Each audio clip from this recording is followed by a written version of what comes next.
ഇപ്പോൾ ഡോക്ടർ ഗിരിദാസ് ഇതിപ്പോൾ ഒരു ഭാഗത്ത് പ്രാഥമികമായ റിപ്പോർട്ട് വരുമ്പോൾ വീഴ്ചകൾ ഉണ്ടായിട്ടുണ്ട് ഉത്സവ കമ്മിറ്റിക്ക് എന്ന തരത്തിലുള്ള റിപ്പോർട്ട് പുറത്തു വന്നിട്ടുണ്ട്.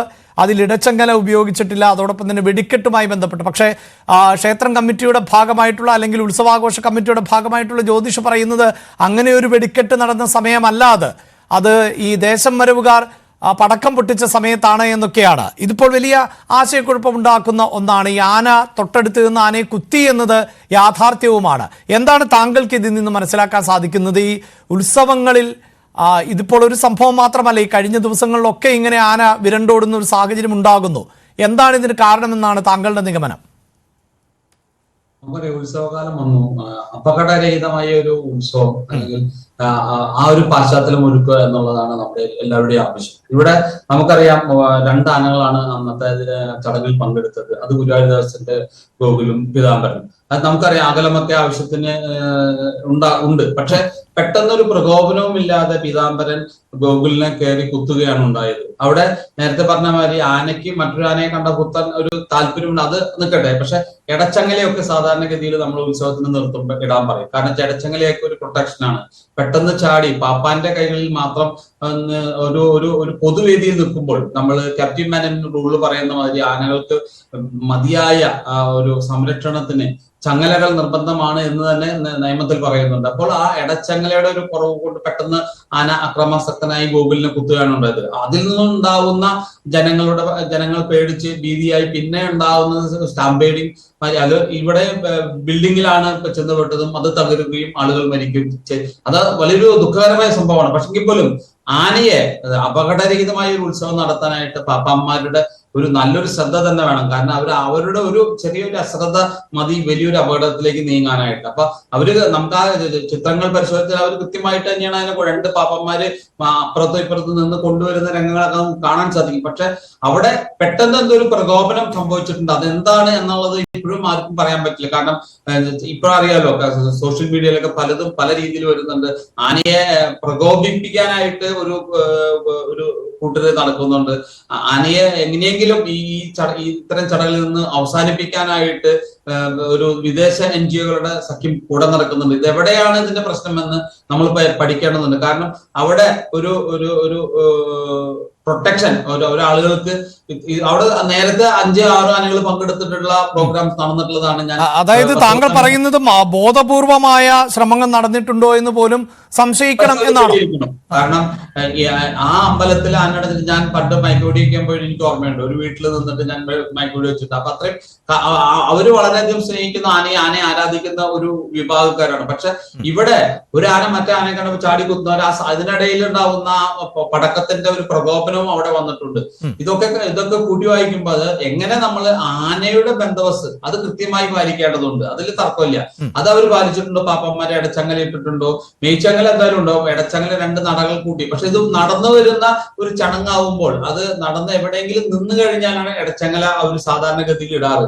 അത് പക്ഷെ ഇവര് അവിടെ വരുന്ന രംഗമാണ് നമ്മൾ അങ്ങനെ വളരെ മൂവ് ചെയ്യുമ്പോൾ ഇടച്ചങ്ങല അവർ ഒഴിവാക്കുകയും വളരെ നിന്ന് ചെയ്യുന്ന പ്രോഗ്രാം എഴുന്നള്ളത്തിനാണ് കുറെ നേരം നിൽക്കുന്നുണ്ടെങ്കിൽ മാത്രമാണ് അവർ ഇടച്ചങ്ങല ഇടാറ്. നമുക്കറിയാം, തൃശ്ശൂർ പൂരത്തിനൊക്കെ വരുമ്പോൾ 15 ആന നിരന്ന് നിന്നാൽ എല്ലാവർക്കും ഇടച്ചങ്ങല ഉണ്ടെന്ന് ഉറപ്പുവരുത്തുകയും ആവശ്യമായ എല്ലാതും പരിശോധിച്ചിട്ടാണ് നമ്മൾ ചെയ്യുന്നത്. ഇവിടെ ഒരു അല്പം എന്താ പറയാ, 2 ആനയേ ഉള്ളൂ. അതിൻ്റെതായ ഒരു സ്പേസിങ് അവിടെ ഉണ്ട്. പക്ഷേ ആന പെട്ടെന്ന് പ്രകോപിതനായി.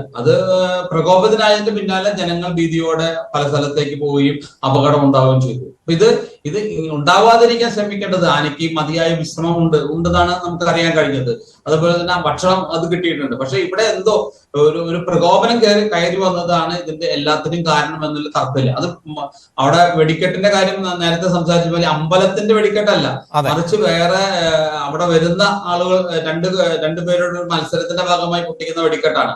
ആ വെടിക്കെട്ടിന്റെ ഒരു അപശബ്ദത്തിന്റെ പുറത്ത് ഇങ്ങനെ സംഭവിച്ചതാണോ എന്നും പരിശോധിക്കേണ്ടതുണ്ട്. എന്ത് തന്നെയായാലും അപകടരഹിതമായ ഒരു ആന എഴുന്നള്ളിപ്പാണ് നമ്മൾ ചെയ്യേണ്ടത്. അതിനു വേണ്ടിയിട്ടാണ് കേരള ഗവൺമെന്റ് റൂൾസ് തന്നെ ഉണ്ടാക്കിയത്. അവിടെയാണ് സംശയം ഡോക്ടർ ഗിരിദാസ്. അത് പ്രാക്ടിക്കൽ ആണോ എന്നുള്ളതാണല്ലോ. ഇപ്പോൾ തന്നെ ഈ ക്ഷേത്രം കമ്മിറ്റി പറയുന്നത് നമുക്ക് പ്രാഥമികമായി അവരെ വിശ്വാസത്തിലെടുത്താൽ അവർ അത്രമേൽ കരുതലോടുകൂടി തന്നെയാണ് ഉത്സവം നടത്തിയത് എന്നാണ് അവർ അവകാശപ്പെടുന്നത്. എന്നിട്ട് പോലും 3 പേരുടെ മരണത്തിലേക്ക് ഈ ഉത്സവം എത്തി നിൽക്കുന്നു. അപ്പോൾ അതുകൊണ്ട് തന്നെ എന്തൊക്കെ ചട്ടങ്ങൾ പാലിച്ചാലും ആനകളെ എത്രത്തോളം നന്നായി പരിപാലിച്ചാലും ഒക്കെ ഇത്തരം അപകടങ്ങൾ ഉണ്ടാകും. ആന ഈ തരത്തിൽ അക്രമം നടത്തുവാനുള്ള സാധ്യതയുണ്ട് എന്ന് തന്നെ അത് വിളിച്ചു പറയുകയാണല്ലോ. അപ്പോൾ അത് താങ്കൾ ഈ പറയുന്നത് പോലെ അത് പ്രാക്ടിക്കലാകുന്ന ഒന്നാണോ? അതായത് ഉത്സവങ്ങളിൽ ഈ തരത്തിൽ അപകടം രഹിതമായി ആനകളെ കൃത്യമായി എഴുന്നള്ളിപ്പിക്കുക എന്നത്? തീർച്ചയായിട്ടും നമുക്കറിയാം, എന്തൊരു ചടങ്ങ് നടത്തിയാലും ഒരു സേഫ്റ്റി പ്രോട്ടോകോൾ ഉണ്ട്.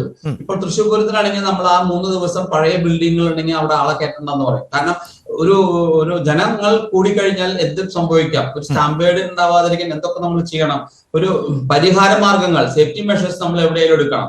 അത് ഉത്സവ കമ്മിറ്റിക്കാർ ശ്രദ്ധിക്കേണ്ട ഒരു കാര്യം. അല്ലെങ്കിൽ നമ്മുടെ അമ്പലത്തിന്റെ ചുറ്റുവട്ടത്ത് നമുക്ക് ആളുകൾ അഥവാ ആന ഇടയുവാണെങ്കിൽ ആളുകൾക്ക് രക്ഷപ്പെടാനുള്ള വഴി വരെ പെട്ടെന്ന് എമർജൻസി എക്സിറ്റ് പോലുള്ള കാര്യങ്ങൾ നമ്മൾ ചെയ്യുന്നത് എന്തിനു വേണ്ടിയിട്ടാണ്? അതൊരു സേഫ്റ്റി പ്രോട്ടോകോളാണ്. അത്തരം കാര്യങ്ങളിലൊന്നും ആരും ശ്രദ്ധിക്കാറില്ല. ഇത് എല്ലാ വർഷവും നടന്നു പോകുന്നു. ഒരു സംഭവം ഉണ്ടായി കഴിഞ്ഞാല് പിന്നെ അതിന്റെ മേലെ വേറൊരു പ്രശ്നം കയറി വരാതിരിക്കാനായിട്ട് ആ കമ്മിറ്റിക്കാർ ശ്രദ്ധിക്കണം, അതെവിടെയായാലും. കാരണം നമ്മളറിയാലോ, ഒരു പഴയ ബിൽഡിങ്ങിന് അതിലേക്ക് ഇടിച്ചു കഴിഞ്ഞാൽ അപ്പൊ ബിൽഡിങ്ങിന് നാശം വന്ന അതിൽ ആക്സിഡന്റ് ഉണ്ടാവുന്നു. അതിന് ആന ഉണ്ടാക്കിയ പ്രശ്നം വേറെയാണെങ്കിലും സംഭവിക്കുന്നത് വേറെയാണ്. അപ്പൊ safety measures in the all sense നമ്മൾ എടുക്കേണ്ടതുണ്ട്. അതൊരു ഏത് ചടങ്ങായാലും അവിടെ ഇത് സംഭവിക്കുകയാണെങ്കിൽ എന്ത് ചെയ്യണം എന്ന് ആലോചിച്ചുകൊണ്ടാണ് അവിടുത്തെ അധികാരികൾ അത് ചെയ്യാറ്. അല്ലാതെ സംഭവിച്ചതിന് ശേഷമല്ല എടുക്കാറ്. അപ്പൊ എന്തൊരു ചടങ്ങ് നടക്കായാലും, ഉത്സവമായാലും പെരുന്നാളായാലും, നമ്മൾ ഒരു ഇൻസിഡന്റ് അവിടെ ഉണ്ടായി കഴിഞ്ഞാൽ അവിടെ നിന്ന് ജനങ്ങളെ എങ്ങനെ രക്ഷിക്കാം, ആളുകൾ എങ്ങനെ മാറ്റാം, ആനയെ എങ്ങനെ മാറ്റാം, സുരക്ഷിതമായ ഒരു ക്രമീകരണം ഉറപ്പാക്കേണ്ടതുണ്ട്. അത്തരം ക്രമീകരണങ്ങൾ അവിടെ ഉണ്ടായിട്ടുണ്ടോ ഇല്ലയോ എന്ന് നമ്മൾ പരിശോധിക്കേണ്ടതുണ്ട്. പക്ഷെ ഇനിയും നടക്കാൻ പോകുന്ന ഉത്സവ പറമ്പുകളിൽ അത്തരം ക്രമീകരണങ്ങൾ ഉറപ്പ് വരുത്തേണ്ടതുണ്ട്. അതിന് പോലീസും ഫയർഫോഴ്സും ഫോറസ്റ്റ് ഡിപ്പാർട്ട്മെന്റും മൃഗസംരക്ഷണ വകുപ്പ് എല്ലാവരും കൂടി ആലോചിച്ച് ഒരു ചർച്ചയിലൂടെ, ഇപ്പൊ ഞാൻ തൃശ്ശൂര് തന്നെ പല പൂരങ്ങൾ, ഇപ്പൊ ബഹുമാനപ്പെട്ട റവന്യൂ മന്ത്രിയുടെ നേതൃത്വത്തിൽ ചെമ്പൂത്ര 45 ആനകൾ വന്നു. അവിടെ കൃത്യമായിട്ടുള്ള ക്രമീകരണങ്ങൾ മന്ത്രിയുടെ അധ്യക്ഷതയിൽ തന്നെ ഇരുന്ന് ആലോചിച്ച് ഇതെങ്ങനെ നടത്താം, അപകടരഹിതമായി എങ്ങനെ ഇത് മുന്നോട്ട് കൊണ്ടുപോകാം എന്ന് അത് നല്ല രീതിയിൽ നടന്നല്ലോ. അതുപോലെ തൃശ്ശൂർ പൂരം നടക്കുകയാണെങ്കിൽ ഇതുപോലെ അതിന്റെ വിവിധ ഡിപ്പാർട്ട്മെന്റുകളെ സംയോജിപ്പിച്ചുകൊണ്ട് ഒരു ചടങ്ങ് എങ്ങനെ നന്നാക്കി നടത്താം എന്നുള്ളതിന്റെ ഒരു കൃത്യമായ ഒരു മാർഗനിർദ്ദേശം അവിടെ കൊടുക്കാറുണ്ട്. തീർച്ചയായും ഞാൻ താങ്കളിലേക്ക് വരാം. ശ്രീ വിജയകുമാർ.